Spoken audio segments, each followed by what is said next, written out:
Bonjour à tout le monde. On est ravis de your presence. On va commencer un sujet qui est un peu compliqué, comme d'habitude.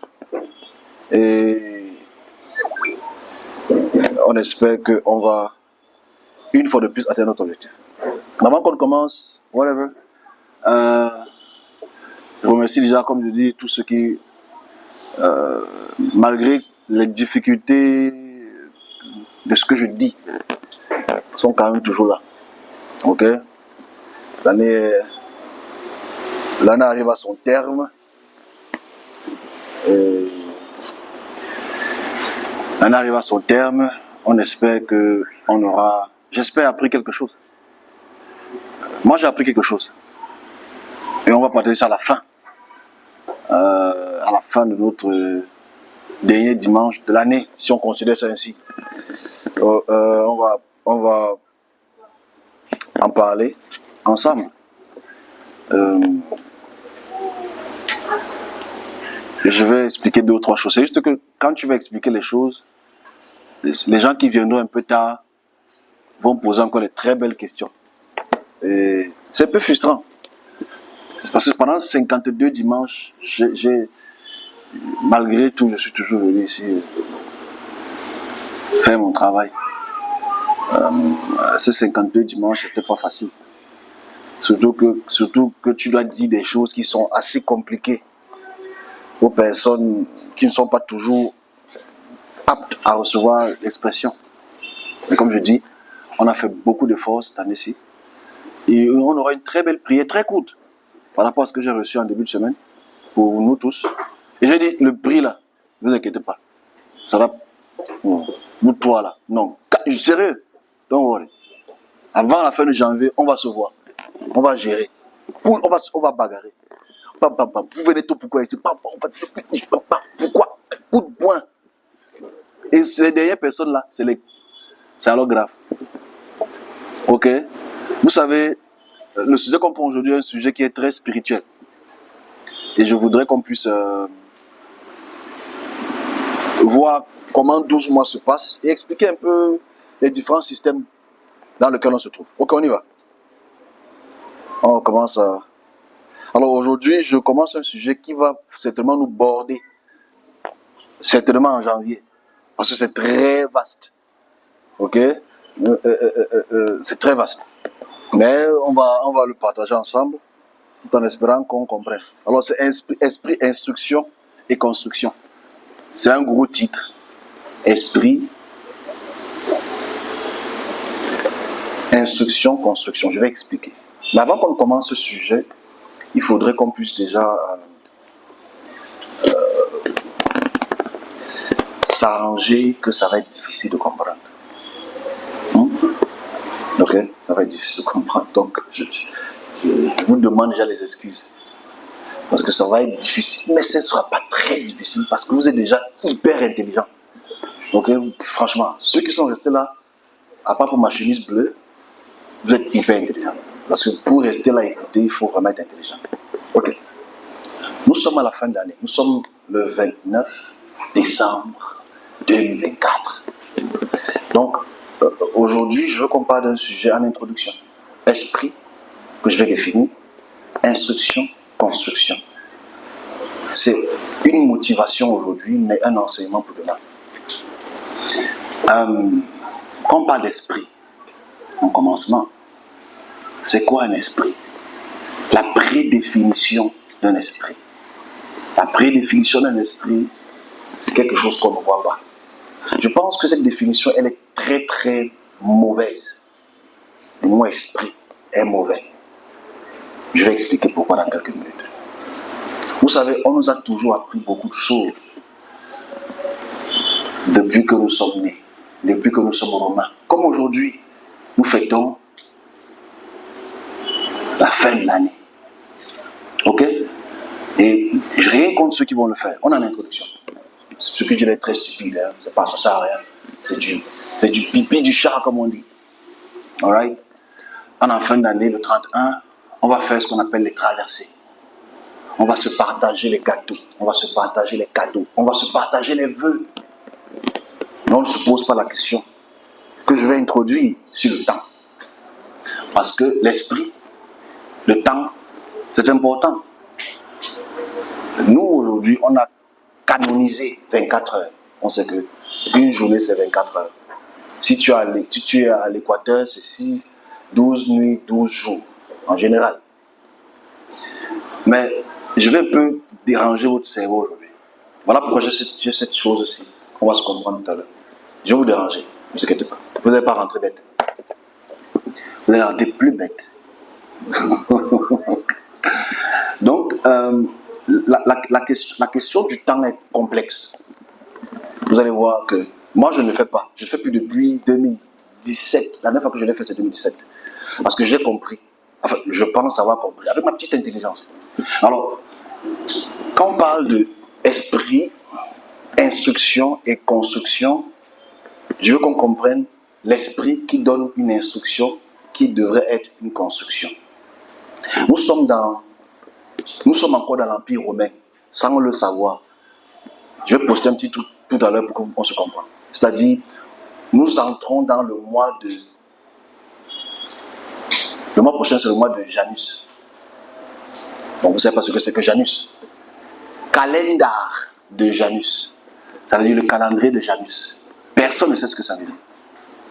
Enfin, pas les historiens. J'explique.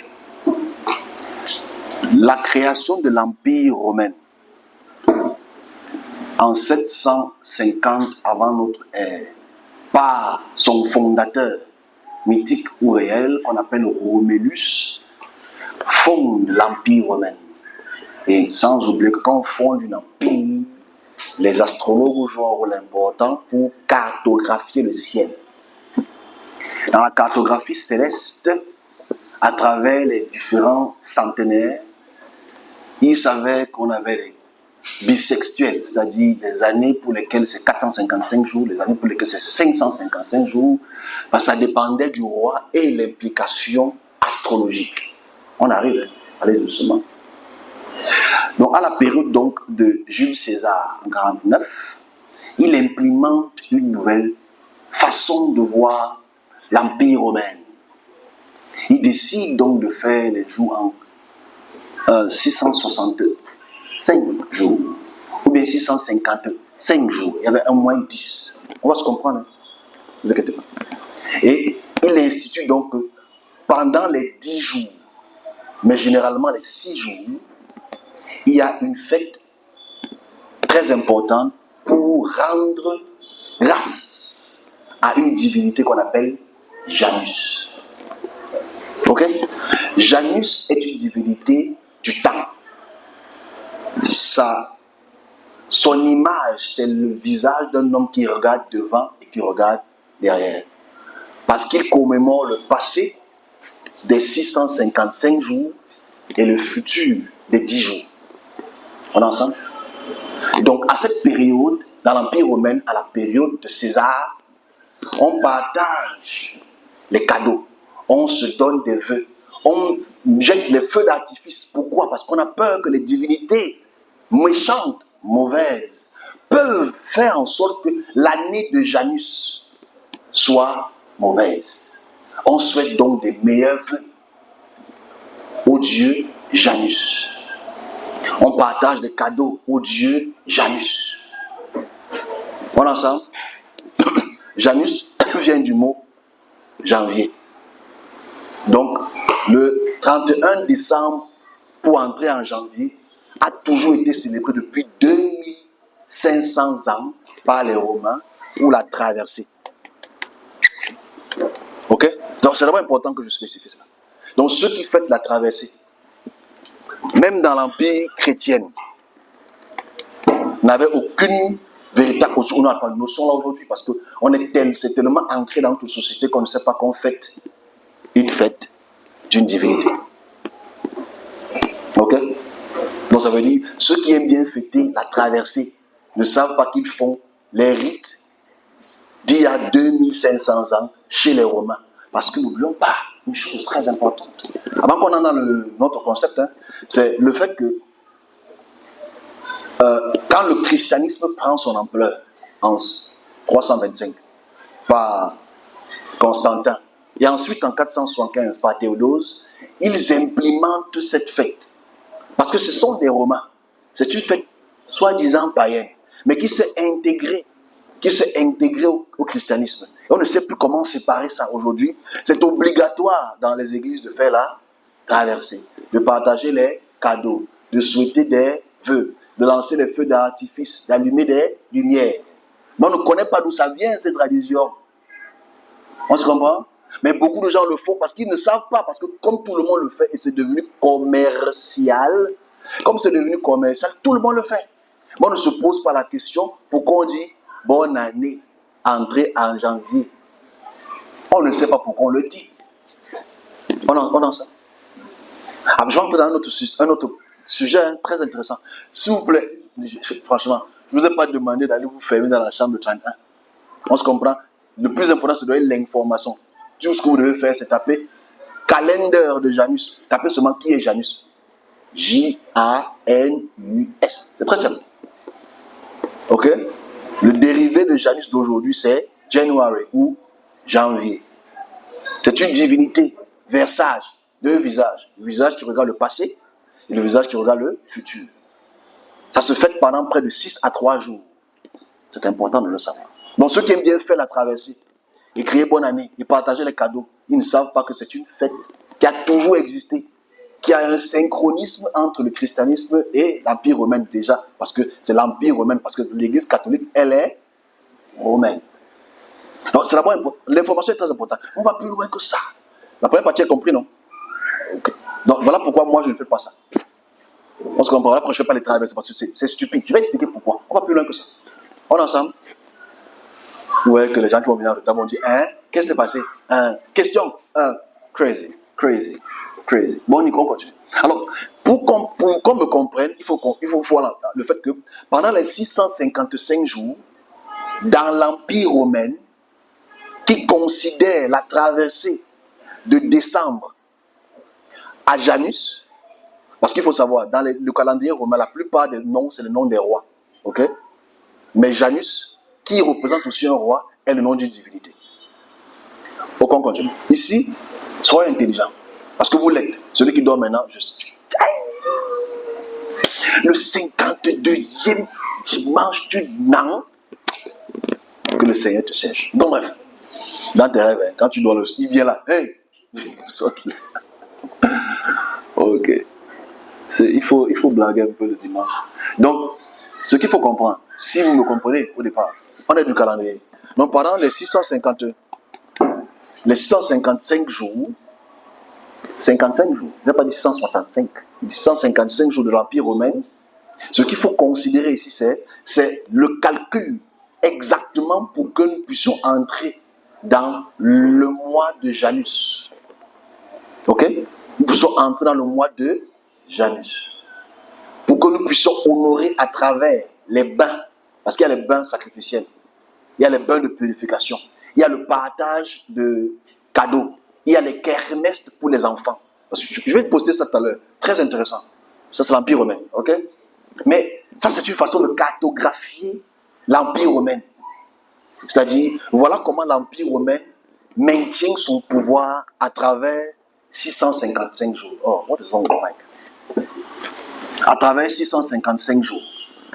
Ok? On est d'accord? Enfin, on est ensemble. Je ne prendrai pas de questions aujourd'hui. Enfin, je ne pense pas. Ça va être difficile, mais bon, je vais peut-être, par sympathie, je vais peut-être le faire. Ok? 655 jours. Donc, l'Empire romain considère les différentes divinités, les différentes 12 divinités, parce qu'il faut savoir que chaque roi est... On a fait quoi en janvier ici? L'apothéose.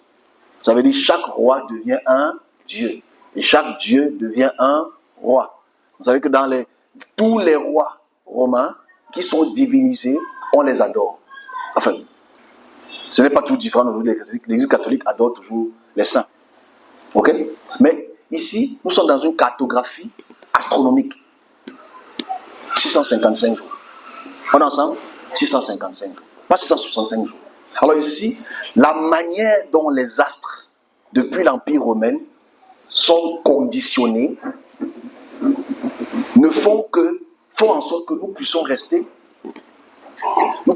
dans un domaine purement astrologique qui ne dépend que de la puissance romaine. Donc quand toi tu dis, par exemple, bonne année, ok? C'est qu'en fait, bonne année de janvier, tu es en train d'introduire ou te réintroduire dans le cercle astronomique de la puissance romaine. Simple, ok? Simple. En dehors de ça, il y a quoi? En dehors de ça, comment est-ce qu'on calcule le temps? Ok? En dehors de ça, comment est-ce qu'on calcule le temps? Qu'est-ce qu'on sait du temps? Parce que c'est là la bonne question qu'on va se poser en introduisant un sujet dont j'ai expliqué tout à l'heure. C'est-à-dire, si on sort de l'Empire romain, qui est notre mode opératoire, mode lexical, etc. aujourd'hui, qu'est-ce qu'on sait du temps? Rien.